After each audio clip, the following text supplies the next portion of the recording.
The day of my parents' 40th wedding anniversary was supposed to be a celebration. Instead, it turned into an ambush. My brother Nathan clinked his glass, flashed his polished smile, and said, "It's time for a new chapter."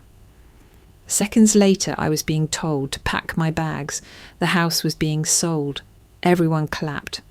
No one asked where I'd go, not even my parents.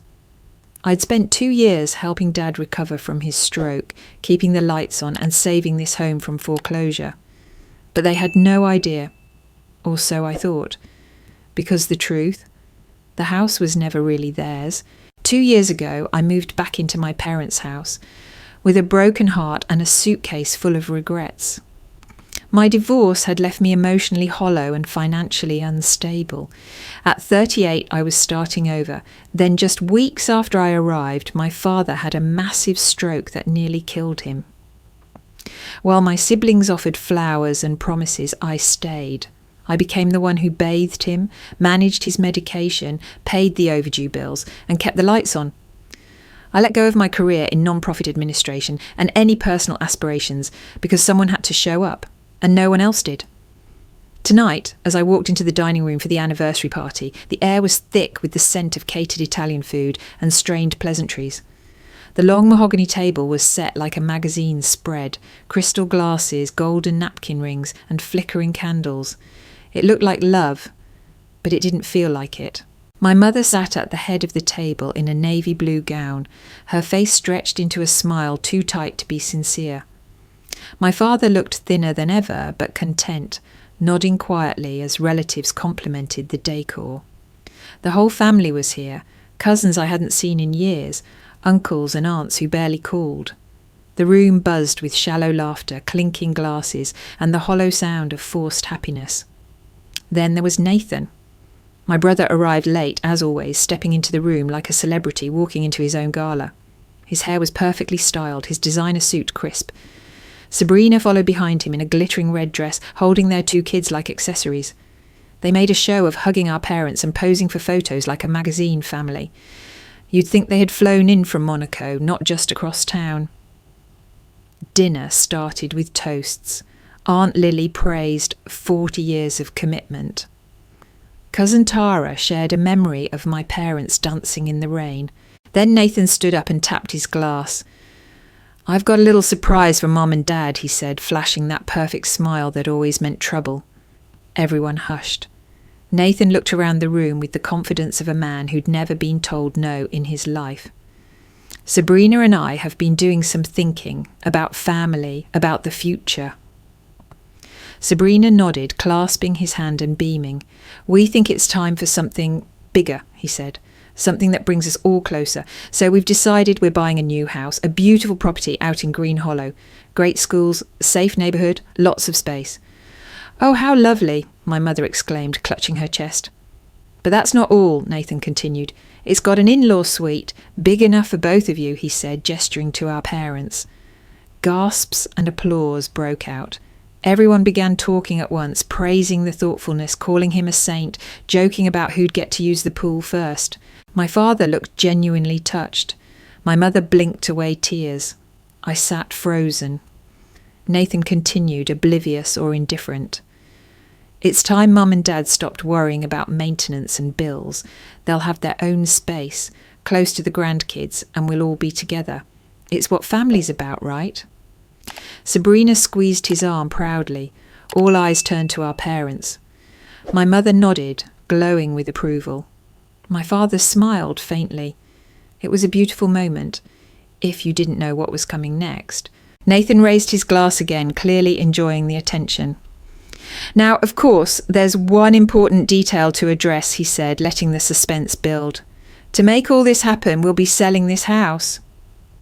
The words hit me like a punch to the chest. My mouth went dry. Around me, the family cheered again, as if he'd just donated a kidney or announced world peace. My aunt clapped so hard her bracelet flew off. My cousin whistled. Someone actually said, "Brilliant idea." No one looked at me. My hands trembled under the table.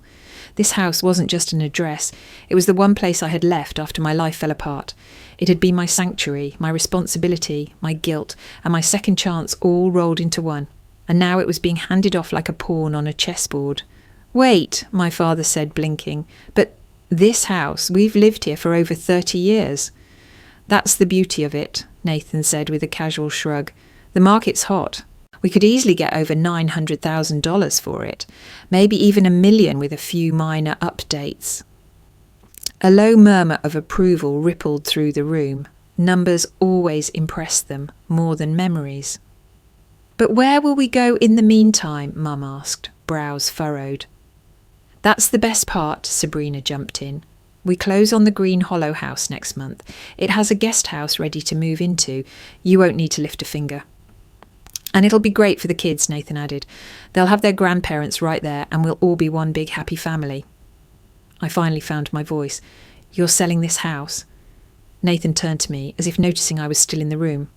"Well, yeah, it's not exactly ideal for ageing parents anymore, is it? Stairs, old wiring. You've said yourself it needs a lot of repairs." "I said that because I was the one fixing them," I replied, heat rising in my chest. "This is my home, Nathan." He chuckled. "No, Emily, this is Mum and Dad's home." "Or, well, it was, but we're moving forward now. You should too." "Where exactly do you expect me to go?" I asked, voice tightening. He shrugged again, that same infuriating indifference in his tone. "There are plenty of affordable apartments in town. You're an adult. You'll figure it out." Still no one intervened. Still no one said my name. "You do realise I've been living here," I said, this time addressing the whole room. "Taking care of Dad, cooking, cleaning, running errands, paying bills." Nathan cut me off. "No one's saying you haven't helped, but this is bigger than you, Em. It's about the whole family." "I'm family," I shouted, startling myself. "Or did you all forget that?" Silence. Uncle Paul reached for his wine. Aunt Lily busied herself straightening a napkin that didn't need fixing. Even my mother avoided my eyes. "You'll land on your feet," Sabrina offered, clearly trying to sound sympathetic but failing. "Maybe this is what you need to finally get your life going again." "Get my life going," I echoed. "Come on," Nathan said, and now his smile was gone. "You've been sulking around this place for years. It's time to grow up. You're 40, for God's sake. Most people your age have their own homes, their own families. You're acting like we owe you something." I stood up. "I don't want anything from you, but I do deserve a say in what happens to the roof over my head." Nathan rolled his eyes. "You're being dramatic." "And you're being cruel," I shot back. Then he leaned in, lowering his voice, but making sure everyone heard. "Start packing," he said coldly. "You don't belong here." I stared at him, waiting for anyone to step in, to say, "That's too far," or "Wait, let's talk about this." But no one did. My mother looked away. My father said nothing. I felt my heart break, not from the betrayal alone, but from the confirmation that I was alone in this room, in this family. I turned and walked out, swallowing my pride like glass. I sat on the front porch, the wooden steps creaking softly beneath me as I lowered myself down. The night had turned cold, or maybe I was just feeling it more than usual. The echoes of laughter and champagne glasses clinking still drifted through the windows behind me, but I felt like I was on another planet entirely. The same porch where I used to sit with Dad, talking about life, dreams, and someday getting out of this town now felt like the edge of a cliff I'd just been shoved off. My fingers were numb, but I pulled out my phone anyway and scrolled until I found the name I hadn't dialed in over a year. Richard Hale. He had been my divorce attorney, sharp, relentless, and compassionate in a quiet way. After the paperwork was finalised, we stayed in touch sporadically. He was the one person who had seen the messy parts of my life and hadn't looked away. I hesitated only for a second, then tapped call. He picked up on the second ring. "Emily, everything okay?" "No," I said, my voice barely above a whisper. "I need your help. It's urgent." "Tell me." "I need you to pull up property records for 781 Crestwood Lane," I said, glancing at the brass numbers screwed into the porch column beside me. "It's my parents' house, or I thought it was." There was silence on the other end for a moment, followed by the sound of a keyboard clicking. "Okay, give me a second." I waited, my mind buzzing. Part of me didn't even know why I'd called. Maybe I just needed someone to witness what was happening. Maybe I needed proof that I wasn't insane, that something was wrong here. "All right," Richard said, his voice shifting into the professional register I remembered from the courtroom. "So I'm looking at the deed history now. What?" I asked, sitting up straighter. "This is strange," he murmured. "Emily, your parents don't own the house." I blinked. "What?" He cleared his throat. "According to the county records, the property title transferred 18 months ago after a foreclosure proceeding." My breath caught. "Foreclosure?" "Yes, it says here that the original owners, Robert and Linda Carter, defaulted on their mortgage payments about 20 months ago. The bank began proceedings and the house was sold at auction to a holding company called Everstone Trust, LLC. My heart dropped into my stomach. I stood slowly, gripping the porch railing to steady myself. "Who owns Everstone Trust?" "That's where it gets even more interesting," Richard said, his voice now cautious. "The registered agent on the trust is you." I closed my eyes. I had almost forgotten that I'd set it up under that name. After Dad's stroke, I'd discovered unopened mail, threatening letters from the bank, notices of default. I confronted him, but he brushed it off, saying he'd talked to the bank. I knew he wouldn't. He was too proud. And when the foreclosure notice arrived, I panicked. I couldn't let them lose the house, not after everything. So I used what I had, the money from my divorce settlement. Tom had left me half of everything, including his stake in the business we'd built together. It wasn't enough to make me rich, but it was enough to outbid the bank at auction. I had quietly created Everstone Trust as a holding entity, thinking one day I could quietly transfer the house back when things stabilised. But they never did, and I never told them. "Emily?" Richard asked gently. "I'm here," I said. I didn't think it would matter. I thought I was helping." "You were," he said, "but now someone's trying to sell a house they don't legally own." "I know," I whispered, "and they're kicking me out of it." "I bought the house," I said finally, the words catching in my throat. "I'm Everstone Trust." Richard was quiet for a long moment. "You bought your parents' house?" "Yes," I replied, sinking back down onto the porch step. "When Dad had the stroke, I found the foreclosure notices. They were drowning in debt, behind on everything. They never told me, probably out of shame, so I fixed it." "Emily, that's incredibly generous, but why didn't you just tell them?" "Because it would have destroyed Dad," I said. "He's always been so proud of being the provider, the protector. To admit he'd lost the house would have crushed him. I thought, if I bought it quietly, let them keep living here, maybe one day when things got better I could give it back." "You've been letting them live here for free?" Richard asked. "For over a year. I paid off the mortgage, took care of the taxes, repairs, everything. I wanted to keep the house in the family, even if it meant no one knew it was mine." Nums. Richard let out a breath. "And now your brother is trying to sell it without knowing it doesn't belong to them." I nodded, even though he couldn't see me.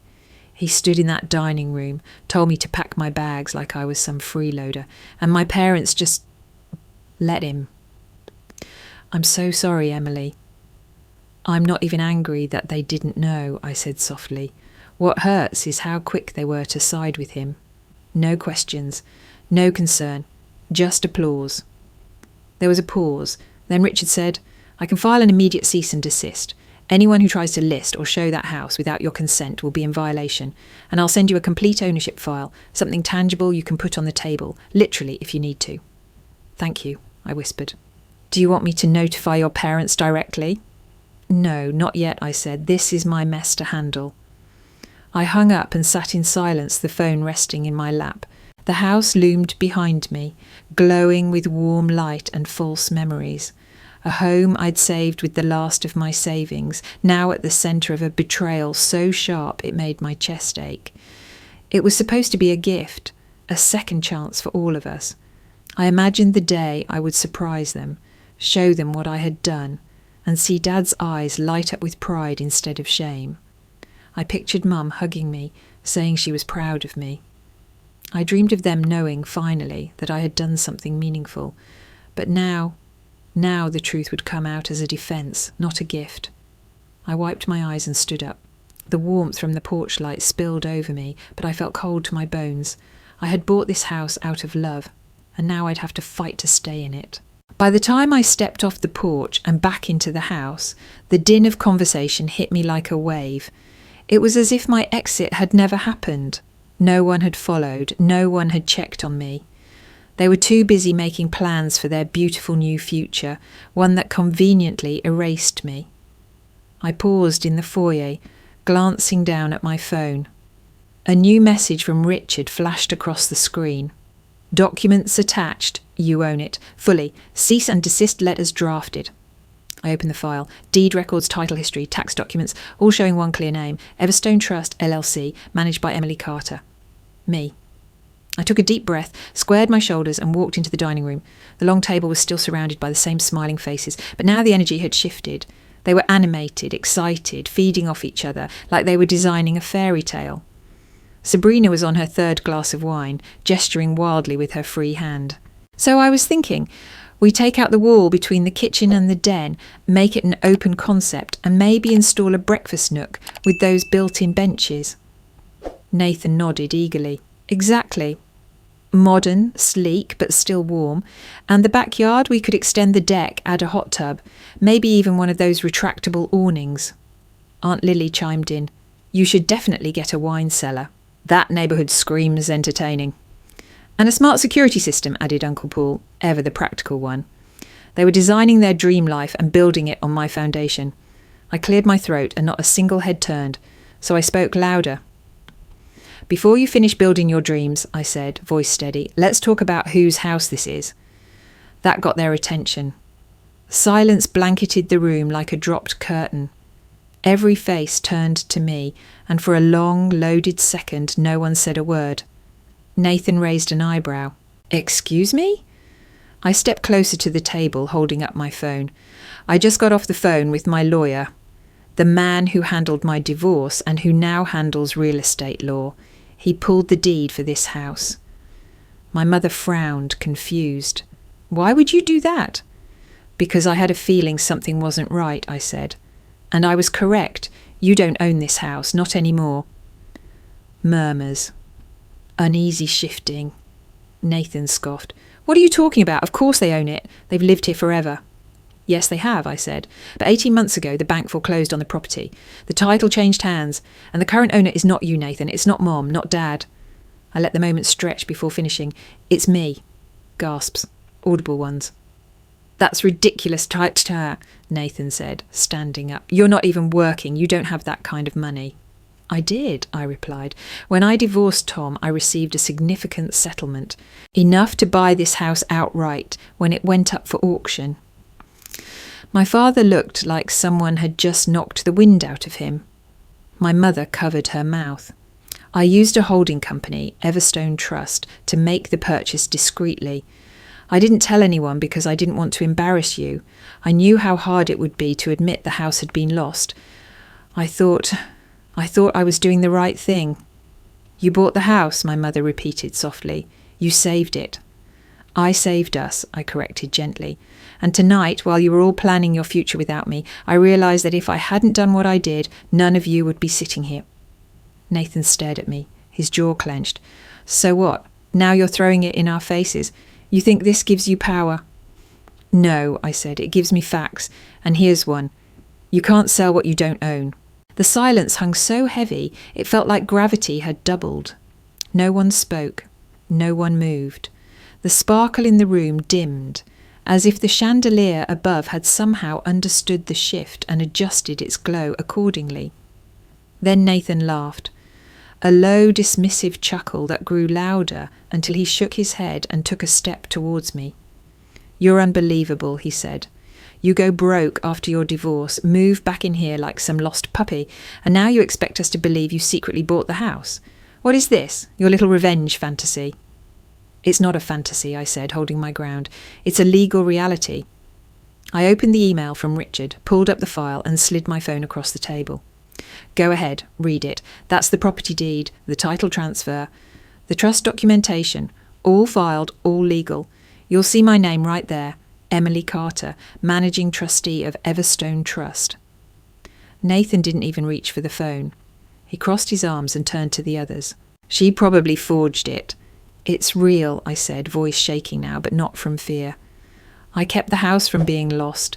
I used my divorce settlement, every last dollar of it, because I found out Dad was 3 months away from losing everything. My father's head was bowed. His fingers clenched around the arms of his chair. My mother looked frozen, lips slightly parted, eyes darting between me and Nathan like she couldn't quite compute what was happening. I found the foreclosure notice stuffed behind unpaid bills, I went on. You never told me. You never told anyone. You just tried to carry it all alone, and I couldn't let that happen, so I acted. You could have said something, Mum whispered. And crushed Dad, I said. He could barely handle walking to the mailbox after the stroke. You think he'd survive knowing he'd lost the house he built his life in? I would have found a way, Dad said hoarsely, not meeting my eyes. I know you would have tried, I said gently, but you were too sick and too proud. Nathan snorted again.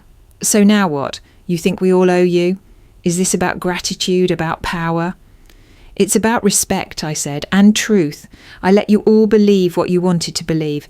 I let you ignore me, dismiss me, call me lazy, pathetic. I didn't say a word because I thought I was doing something selfless. But tonight, you made me a villain in my own story.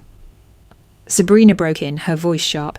Why wait until now to tell us? Why not be honest from the beginning? Because I didn't want to humiliate my father in front of his family, I snapped. Because I thought maybe, just maybe, you'd all see my worth without needing a bank statement to prove it. I looked at my mother again. Her hands trembled in her lap. But what caught me off guard was the way her eyes flicked to Dad, quick, almost imperceptible. A glance filled with something that looked too much like guilt. That's when it hit me. She knew. Not everything, maybe, but something. Enough to be afraid. Enough to stay silent. Mom, I asked slowly, did you know? She didn't answer at first, just stared down at the tablecloth like it had become the most interesting thing in the room. Did you know the house wasn't in your name anymore? The glance happened again. Her lips parted, but she didn't speak. Linda, Dad said, almost warningly. The room tensed. You knew, I said, voice breaking. You both knew. Still, she said nothing. I felt my chest tighten as tears welled in my eyes. I gave up everything, my career, my money, my pride. I saved this house thinking it would bring us back together, that it would be my gift to you. I wiped my face with the back of my hand. But it was never about the house, was it? It was about control. And now that you can't pretend anymore, you'd rather stay silent than stand up for me. A tear slid down Mom's cheek. I only wanted to help, I whispered. And then I walked away again. Nathan's chair scraped loudly against the hardwood as he stood, his face twisted in disbelief and something darker, rage, maybe. This is manipulation, he snapped. You've been planning this for months, haven't you? Buying the house behind everyone's back, sitting on your throne of secrecy like some martyr. I didn't flinch. It was never about control. I just wanted to protect the people I love. By lying to them, he shot back, jabbing a finger in my direction. By sneaking around with lawyers and paperwork and shell companies. You think that's noble? I think letting my parents live here without the shame of knowing they lost it was the right thing to do. Nathan's laugh was sharp and cold. Right, because you're always the hero.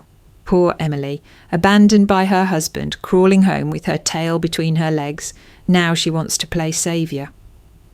Sabrina stepped forward, placing a hand gently on Nathan's arm. Her voice was soft, syrupy. Nathan, maybe we should all take a breath.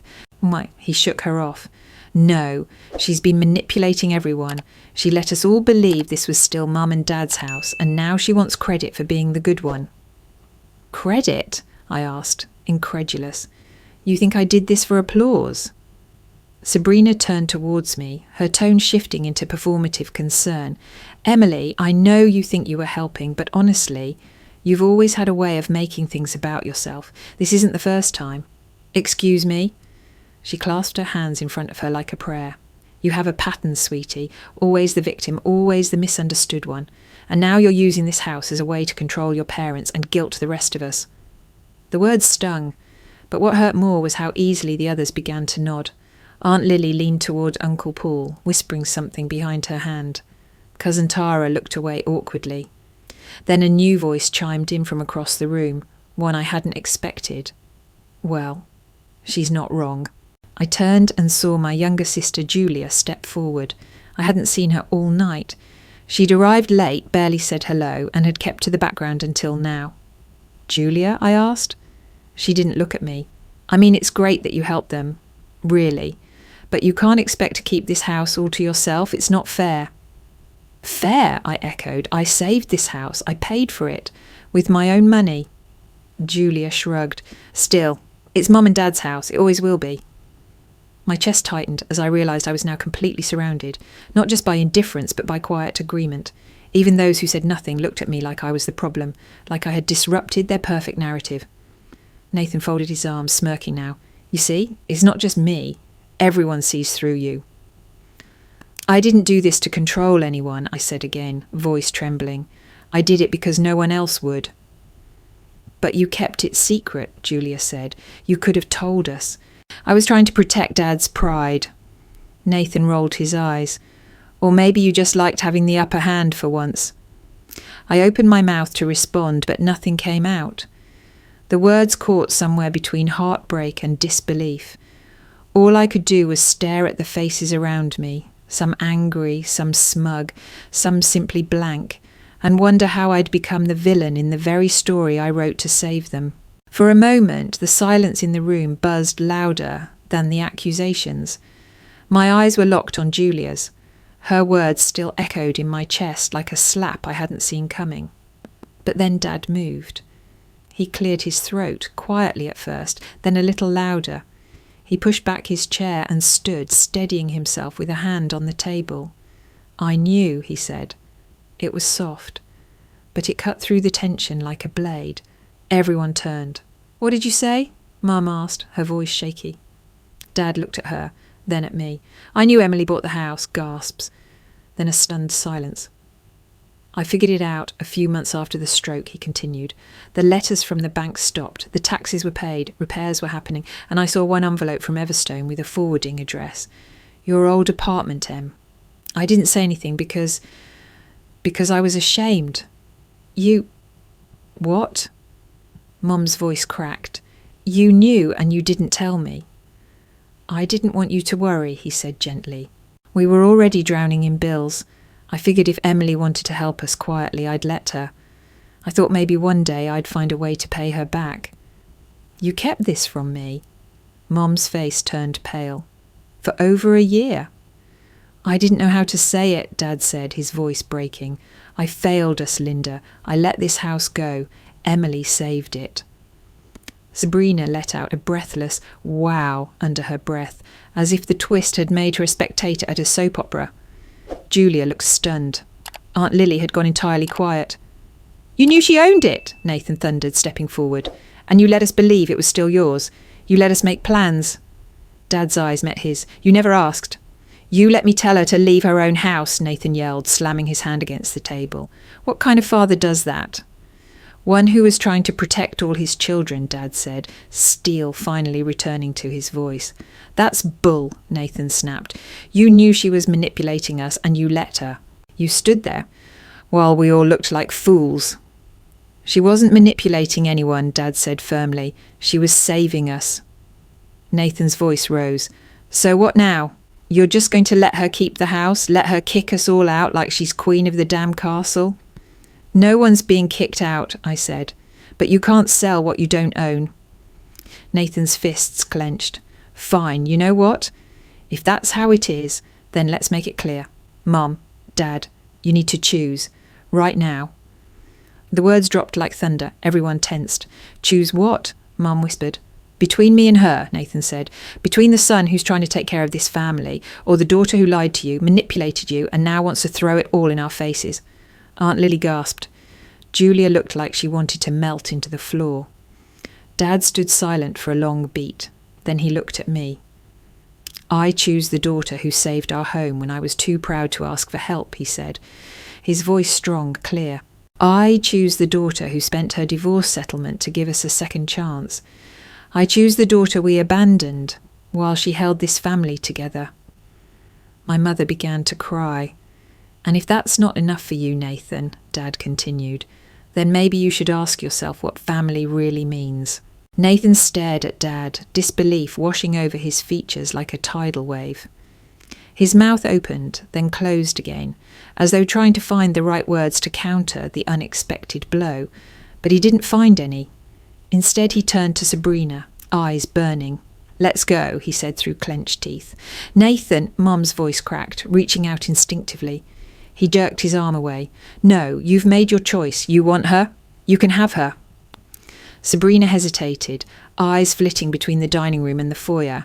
"Nathan, maybe we should talk about this somewhere else." "Talk about what?" "That my own father just humiliated me in front of the whole family," he snapped. I stood still, breath shallow, my heart hammering against my ribcage like it was trying to escape. Nathan turned back towards me one last time. "I hope this house keeps you warm, Emily, because you've just lost your family." And with that, he stormed out. Sabrina trailed behind, not even looking back. The door slammed hard enough to rattle the windows. Silence followed, thick and heavy. No one moved. One by one, the others started finding reasons to leave. Aunt Lily mumbled something about needing to feed her cat. Cousin Tara suddenly remembered a work email she had to send. Even Julia, who had added her share of stabs earlier, walked out quietly with a look of guilt shadowing her face. Within minutes the room was nearly empty. Only one person stayed behind, Aunt Grace. She approached me as I stood by the corner of the dining table, arms crossed, trembling with leftover adrenaline. Her silver hair shimmered under the chandelier, and when she took my hand, her grip was firm. "You're not alone," she said, just loud enough for me to hear. "I've known for a while," I blinked. "What?" "Everstone Trust," she added with a faint smile. "You used your middle name when you filed it, didn't you? Emily Grace Carter. I do some work at the county clerk's office. Saw the paperwork." My mouth opened slightly, stunned. "I didn't say anything," she continued, squeezing my hand, "because I knew you'd tell them when you were ready. But just so you know, I've always been proud of you." My throat tightened. "Thank you." She gave my hand one last squeeze, then leaned in. "Let the rest of them fall apart. You don't need everyone. You just need the ones who see you." And then she walked out, leaving me standing in the emotional debris of what used to be a family. Eventually, I drifted back towards the table. My parents sat on opposite sides, both looking older than they had hours ago. The warmth of the evening had evaporated, and what was left was something brittle, fragile. We didn't speak for a long time. Mum stared at a spot on the tablecloth like it held all the answers. Dad looked at his hands, clasped tightly together. The same hands that had built this house, repaired its walls, held me steady when I took my first steps. And now they shook, slightly. I sat down slowly, not across from them, but beside them. No lectures, no demands. Just three people sitting in the silence they'd created together. Finally, Mum broke it. "I didn't know," she said softly, eyes still lowered. "I swear to you, Emily, I had no idea." "I believe you," I said. She swallowed hard, "But I should have known. I should have asked questions. I should have seen what you were doing for us." I didn't reply. Dad spoke next. "I wanted to fix it myself. I thought if I could just hang on a little longer, I'd find a way." "You don't always have to carry everything," I said quietly. "That's what families are for. Or at least that's what I thought." His eyes closed for a moment, then opened again, red-rimmed and tired. "I was wrong, Emily, about a lot of things, especially you." We fell into silence again, but this time it wasn't the same. It wasn't the silence of denial or bitterness. It was the silence of three people standing at the edge of a broken bridge, trying to decide if they were brave enough to build it back. The silence stretched until the walls themselves seemed to hum with the weight of everything left unsaid. I stared down at the wood grain of the table, tracing it with my fingertip, trying to ground myself in something real. "She helped me," I said. Finally, my voice barely above a whisper. Mum looked up. "Who?" "Aunt Grace." Dad furrowed his brow. "What do you mean?" I leaned back in the chair, my body finally relaxing now that the worst of the storm had passed. "She works part-time at the county clerk's office. She saw the trust paperwork after I filed it. She never said anything, but she knew." Mum blinked slowly, taking it in. "She even helped me navigate a few things," I continued, quietly. She pointed me to a contact who could expedite the property transfer. She never pried, never judged, just supported me from the shadows. A small gasp escaped Mom's lips. She covered her mouth with her hand as tears began to well in her eyes. "All this time," she whispered, "you've carried this alone. You saved us, and we made you feel like a burden." Her voice cracked on the last word and she broke. The tears she'd held back all night finally fell, silently at first, then with uncontrollable sobs. She buried her face in her hands and cried like a mother mourning something she didn't know she'd lost. "I was so wrong," she choked out. "I thought you were lost. I thought you needed us. But we needed you. God, Emily, we needed you so much." I reached for her hand. "I never wanted you to feel ashamed. I just wanted to help." Dad stood and came around the table, placing his hand gently on my shoulder. His voice, though deep and steady, trembled. "I should have protected you, but I let people slander my daughter in her own home." I looked up at him, my heart thudding painfully in my chest. He didn't say it as a defence. He said it as a confession. A man admitting not just his mistakes, but the damage those mistakes had caused. "I let them say things to you I never should have allowed," he continued, "because I didn't want to face the truth myself, that you had done more for us than any of us deserved." Mum squeezed my hand, her cheeks wet with tears. "I'm so sorry, Emily. I don't care about the house, the money, or any of it. I just want my daughter back." I took a long breath. Then I stood, stepping back so I could look them both in the eye. "I'm done being silent," I said. "Done shrinking myself so other people can feel big. From now on, I speak. I defend myself. I stand my ground." They both nodded, silent, tearful, but listening. "For years," I continued, "I let guilt and fear dictate everything. I thought if I stayed quiet, I'd be loved more. But all it did was let people erase me." "No more," I said. "Not in this house, not in this family." Dad nodded. "That's the daughter I see now." Mum stood, her arms outstretched, and pulled me into a tight embrace. "You didn't just save this house," she whispered. "You saved all of us, even if we were too blind to see it." A month passed. The house was quiet again. Not in the eerie, tension-filled way it had been before, but in a peaceful way, like the walls were finally allowed to exhale. Autumn had come early that year, bringing with it crisp mornings and the scent of wood smoke drifting in from nearby chimneys. Dad had started walking the backyard again. He'd even repaired the broken step on the porch, something he hadn't touched since the stroke. Mum had taken up baking again, pies mostly, and filled the kitchen with scents that made the house feel like it belonged to a family again. And me? I was slowly rebuilding. I started volunteering part-time at a local women's resource centre, easing back into the world beyond the four walls of this house. I still woke up with a slight knot in my stomach some mornings, still felt the phantom sting of betrayal. When I looked at the empty spot Nathan once occupied at the table. But I also felt lighter. I had told my truth. I had survived the aftermath. I was learning to breathe again. Then on an ordinary Tuesday afternoon, my phone rang. I almost didn't answer when I saw his name. Nathan.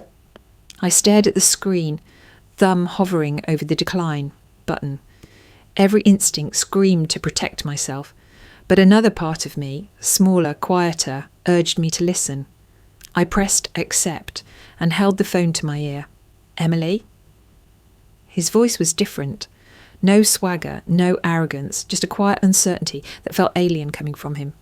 "Yes," I said simply. There was a pause. Then, "I wasn't sure you'd pick up." "Neither was I." Another pause. "I've been thinking," he said, "a lot about what happened, about what I said and did." I didn't speak. I let the silence sit, a small boundary that made it clear this wasn't going to be easy. "I was wrong," he continued, "about everything." Still, I said nothing. I didn't know you saved the house. I didn't know how much you were doing. I had this picture in my head of who you were, and I held on to it because it made me feel better about myself.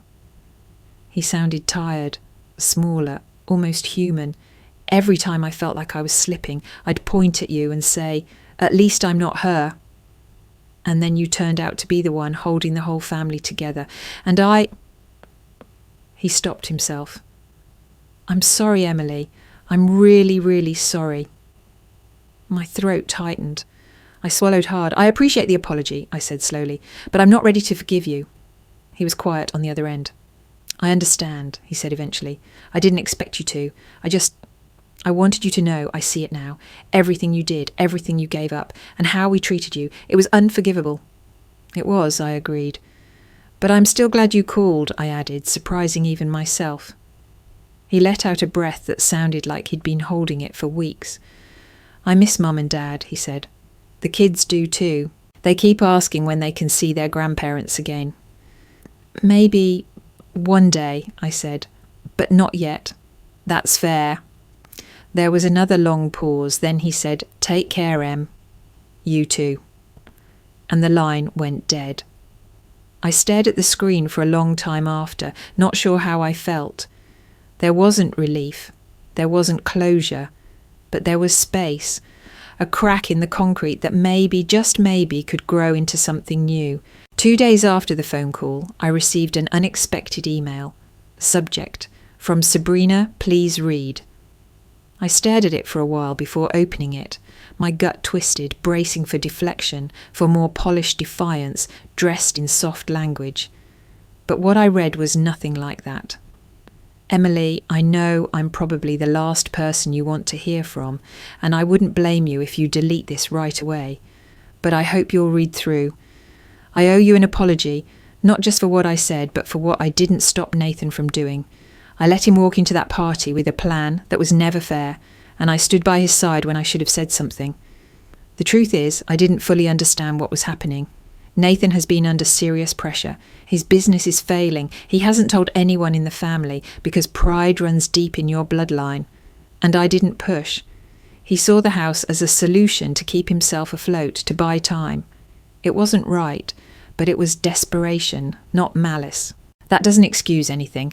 I just thought you should know. If you're willing, Nathan would like to meet with you. Alone, no drama, just honesty."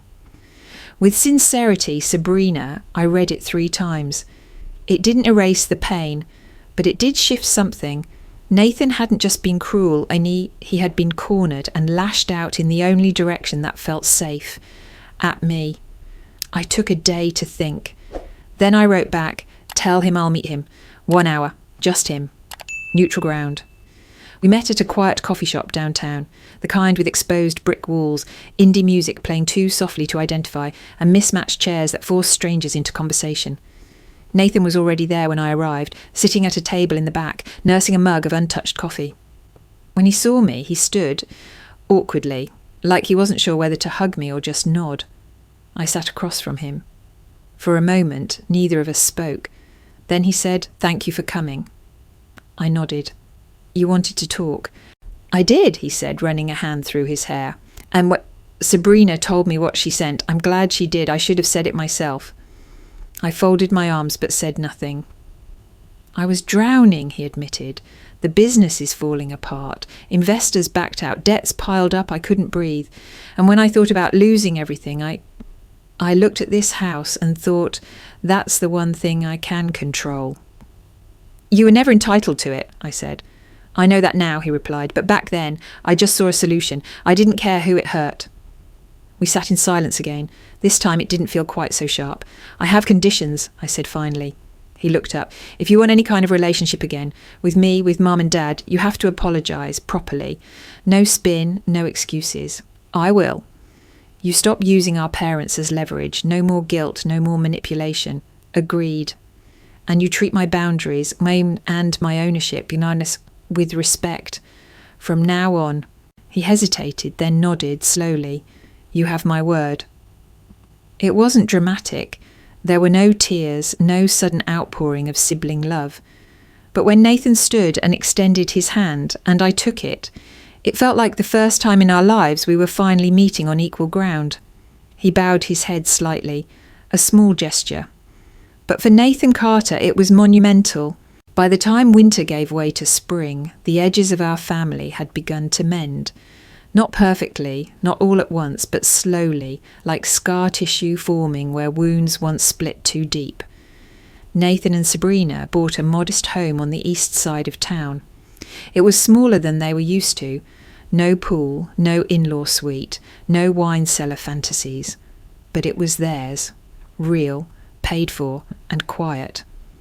He never said it aloud, but I knew it humbled him, in the best way. The flashy suits were replaced with rolled-up sleeves and home repairs. He still had a long way to go, but at least now he was walking it with his eyes open. Mum and Dad stayed in the house, the one I saved, the one they once nearly lost. Life returned to a gentler rhythm. Dad got back into his garden, spending early mornings on his knees in the soil, coaxing tomatoes and peonies back to life. He seemed stronger, lighter, as if the shame he once carried had been tilled out of him like last season's weeds. Mum started a weekly book club with the neighbours. She filled the house with laughter again, quiet, meaningful laughter. Sometimes I'd catch her watching me while we cooked or folded laundry, eyes glassy with emotion she no longer tried to hide. "You're still my little girl," she told me one night, "but I see now. You grew into someone I should have been proud of a long time ago." As for me, I stopped hiding behind duty and guilt. I finally opened the women's support centre I'd been dreaming about since before the divorce. A cosy space on Main Street next to a bakery with warm lighting and second-hand couches. We offered workshops, legal aid consultations, and most importantly, someone to listen. The first client we helped walked in crying and left with her head held high. That was the moment I knew I was exactly where I needed to be. Every now and then, Nathan would bring his kids over to see Mum and Dad. The first time was awkward, small talk and long silences, but it got better. The children ran through the halls like I once had, laughter echoing off the same walls that had once heard shouts and heartbreak. The house had held it all, love, betrayal, redemption, and still stood.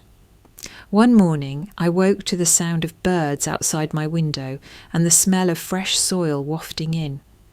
I stretched, poured coffee and watched Dad from the kitchen window. He was in the garden, a sun hat on his head, whistling a song from his youth. And I smiled. This house, this family, this life, I had fought for it all. And finally it was fighting for me too. The sun was just beginning to dip below the trees when Dad and I settled onto the front steps, 2 mugs of tea cradled in our hands. It had become our ritual, Friday evenings on the porch, where everything once fell apart and somehow came back together. The garden smelled like lavender and fresh earth. Crickets chirped in the distance. The neighbourhood had grown quieter over the years, but the sounds of home remained the same. "I've been thinking," Dad said, adjusting his seat with a soft grunt, "about the day I almost lost this place, about how you stopped that from happening." I glanced over at him but said nothing. He didn't need encouragement to speak his truth anymore. "I thought I was supposed to be the one protecting the family," he continued, "that it was my job to make sure we had a roof over our heads, food on the table, dignity in our name. And when I couldn't, I felt like I failed all of you." "You didn't fail us," I said gently. "You just didn't let anyone help." He nodded slowly. "That's the part I regret most. I pushed you away when you were trying to pull us all back in. And when Nathan turned the family against you, I sat there and said nothing. You were scared." "I was ashamed," he corrected, "and wrong." We sat in silence for a while, watching the sky turn pink and gold. Then he turned to me. "You didn't just save this house, Emily. You saved the whole family." I felt the tears sting, but I blinked them back. I didn't think it would matter. I just didn't want to lose it all. "And now look what you've built," he said with pride. "The centre, your life, your strength. You didn't need any of us to prove you were successful." That word, successful. For so long I had chased it, defined it by marriage, career, salary, the approval of people who barely knew me. But sitting there beside my father, on the steps of the house I once saved in silence, I finally understood. I didn't need recognition. I didn't need applause. I had chosen love over ego, and that was enough. "I have something to tell you," I said. Dad raised an eyebrow. "I changed my will." He blinked. "You what?"